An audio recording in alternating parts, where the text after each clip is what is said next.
Hey pilots, this is Craig Gamble with Paraglider Service USA, and I'm just going to quick overview on how I sew paraglider lines. So I have different line diameters, of course, for every size there are.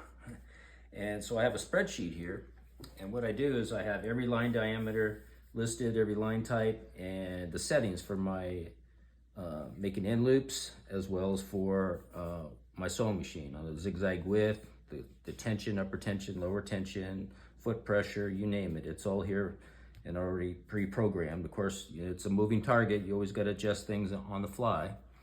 But let's go over here and get started.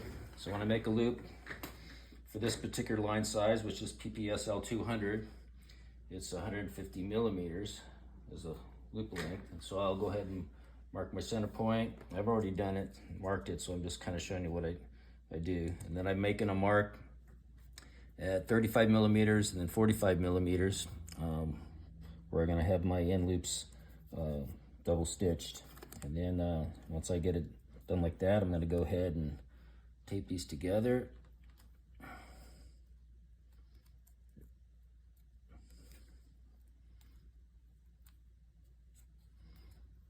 Like so. Get my marks for my stitching lined up. And then I have also another one that's a centimeter away from the end for my, when I narrow down my stitching. So I'm gonna go ahead and sew this now. Follow me over here. Hook it on here so the line doesn't get stepped on or snagged.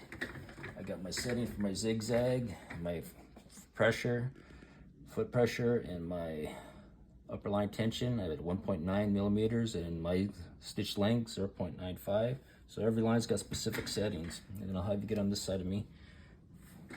Tammy, go ahead and show you how I do this. Now to begin sewing, first thing you do is you got to run the needle down so you don't get it. You run it down and then you run it, you don't follow the needle up, but when this arm here starts to come up, right there, it's just starting to come up, that's where I stop it. So when I start sewing, it's going to continue up and take up the slack and not get caught underneath the bird's nest. So it's very important you start that way. Otherwise you'll have continued problems. This is our sewing jig we use for guiding our lines. It's adjustable for all line sizes.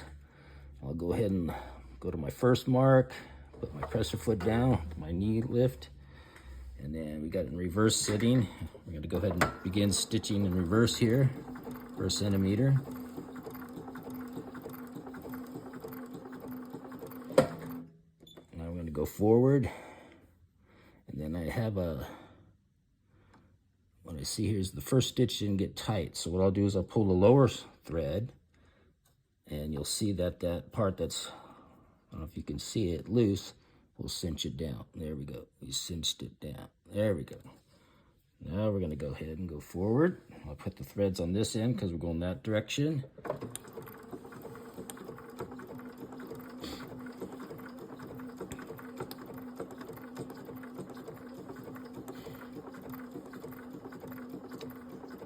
At this stage, we could actually speed it up.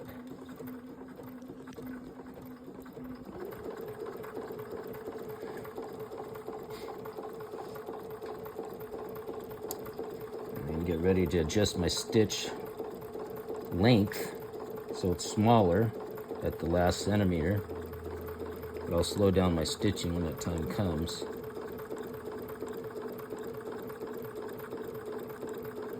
I'm going to slow her down now.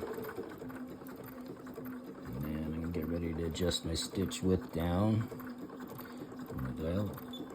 So adjust it down so it's a little narrower.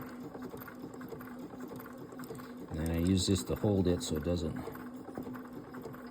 once the needle gets to the single side where there's only one line, it's going to want to pull it over, so I got to prevent it from pulling over.